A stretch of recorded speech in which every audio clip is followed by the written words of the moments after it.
आप लोगों ने मेरी ना इससे पहले 2 वीडियो लाजमी देख ली होगी। पहली वीडियो में मैं काफ़ी ज़्यादा परेशान हूँ, रो रहा हूँ। दूसरी वीडियो में मैं आप लोगों को बता रहा हूँ मेरा वो चालान क्यों हुआ, मुझे वो 1000 रुपये का फ़ाइन क्यों हुआ। ठीक है, उनका वो राइट बनता था, लेकिन मैंने अपील की, मैंने रिक्वेस्ट की, मैंने अपनी कुछ कंडीशन बताई। मैंने कहा सर मेरे ना हालात इस तरह के हैं, मैं अपने बच्चे का दूध नहीं अफोर्ड कर पा रहा, अपने बच्चों को मेडिसिन नहीं ला कर दे सकता, तो आपकी मेहरबानी सर आप 200-500 का चालान कर दे। लेकिन उन्होंने मेरी नहीं मानी, लेकिन वो इतनी बात करके वहाँ से चले गए और मुझे कहते चाहे शाम तक यहाँ पे खड़े रहो, हमें तुमसे ना कोई फ़र्क नहीं पड़ता। उन्होंने मुझे ये बात की तो मेरा दिल और ज़्यादा परेशान हुआ, मैं और ज़्यादा डिसहार्ड हुआ।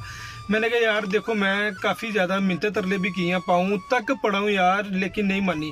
चले खैर है, जो होना था हो गया। लेकिन इस रिक्शा ने मुझे ये सबक लाजमी दे दिया है, रिक्शा की जो ज़िंदगी है बहुत ही बुरी ज़िंदगी है, और को हर बंदा गाली देता है, हर बंदा बुरा भला कहता है। वो मुझे LTC वाले पुलिस ऑफिसर ने कहा यार तुम जाहिल इंसान हो। ठीक है, मान लिया भी मैं रिक्शा ड्राइवर हूँ सर, मैं जाहिल इंसान ही ठीक हूँ, कोई बात नहीं। अल्लाह ताला बेहतर करेंगे मेरे लिए भी, और अल्लाह ताला उन लोगों के लिए भी बेहतर करें जो लोग परेशान हैं। अल्लाह ताला सबके लिए आसानी पैदा फरमाए। मैं काम पर गया तो लेकिन सामने ना LTC वाले आज फिर खड़े हुए थे, लेकिन ना उनको देख के ना मेरा दिल ना बड़ा अंदर से दोबारा फिर से ना अफसोस सा हुआ, रोना सा आया, दुख सा हुआ। मैंने कहा यार मैं क्या करूँ। यही बंदों ने मुझे वहाँ पर कलमा चौक पे पकड़ा था और मेरा इस तरह चालान किया था। मैं काफ़ी ज़्यादा परेशान भी हुआ था, रोया भी था, लेकिन उन्होंने मेरी नहीं मानी। मैंने कहा कि यार अल्लाह ना करे इन्होंने मुझे दोबारा फिर से पकड़ लिया ना, इन्होंने मेरा ऑटो रिक्शा बंद कर देना। चले खैर है सर, अल्लाह ताला आसानी पैदा फरमाए सबके लिए। वीडियो ना आप सब लोगों के लिए बनाई जाती है जो लोग रिक्शा ड्राइवर हैं, रिक्शा की लाइफ में आना चाहते हैं, ऑटो रिक्शा चलाना चाहते हैं। ये वाली मुश्किलात, टेंशनें, मुसीबतें आप लोगों को के आगे लाजमी आएंगी। सर देखें मेरे साथ जो वाक़या हुआ आपको तो वो पता ही है, मैंने कोई भी चीज़ आप लोगों से नहीं छुपाई। मेरी पहले दिन की वीडियो लेकर आज तक की कंप्लीट वीडियो जब आप लोग देखेंगे आप लोगों को पता चलेगा मैंने आप लोगों को कौन कौन सी इन्फॉर्मेशन दी है, ऑटो रिक्शा के अंदर कौन से मसले मसाइल पेश आ सकते हैं।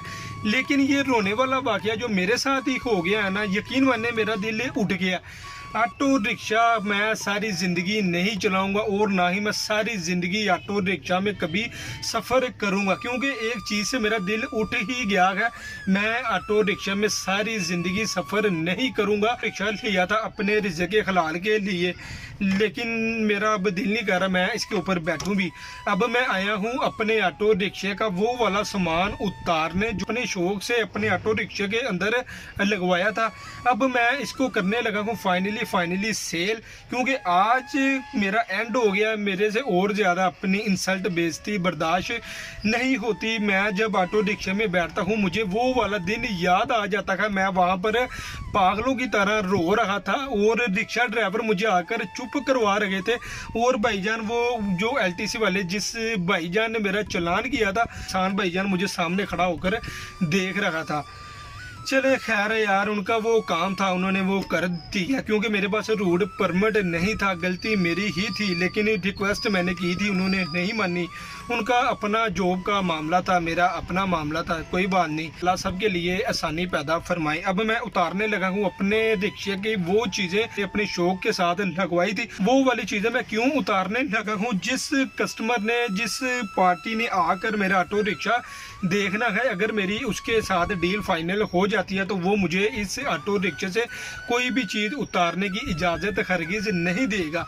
लेकिन उससे पहले मैं अपनी सारी चीज़ें उतार लूँगा। जो भी कस्टमर आएगा, जो भी पार्टी आएगी, मेरे ऑटो रिक्शे को देखेगी, जिस कंडीशन में होगा मैं इसको उसी कंडीशन में उसको उसके हैंड ओवर कर दूँगा। तो रिक्शा लेने से पहले आप लोग इन बातों को अपने जहन में लाजमी रखें। आपके साथ भी ये वाले वाक़यात पेश आ सकते हैं उनके लिए है जो लोग इस फील्ड में नए आना चाह रहे हैं या आने की सोच रहे हैं। इंसल्ट हुई है, बेइज्जती हुई है, वो वाली जो फीमेल थी मेरे ऊपर हंस कर गई हैं। मुझे उन फीमेल के ऊपर भी कोई दुख नहीं है यार, मैं ना एक रिक्शा ड्राइवर था तो इस वजह से लोग मेरे ऊपर हंसे हैं, मैं रो रहा था। वो उनके दिल में ये बात आती होगी यार जवान बंदा रो रहा है, क्यों रो रहा है। भाईजान जवान बंदे के अंदर भी ना दिल होता है, ठीक है, तो हमें भी दुख होता है।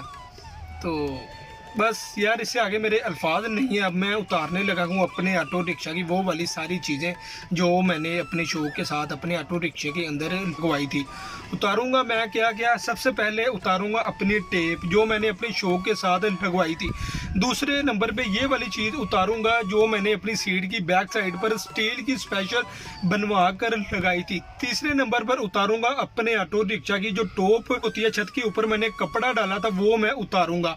एलपीजी सिलेंडर मैं नहीं उतारूंगा क्योंकि पेट्रोल के ऊपर मैं इसको नहीं सेल करूंगा, क्योंकि पेट्रोल ऑलरेडी काफ़ी ज़्यादा महंगा है। एलपीजी जितनी मर्जी महंगी हो जाए आप लोगों को फ़ायदा देती है, लेकिन मुझे इस चीज़ का अब कोई फ़ायदा नहीं है।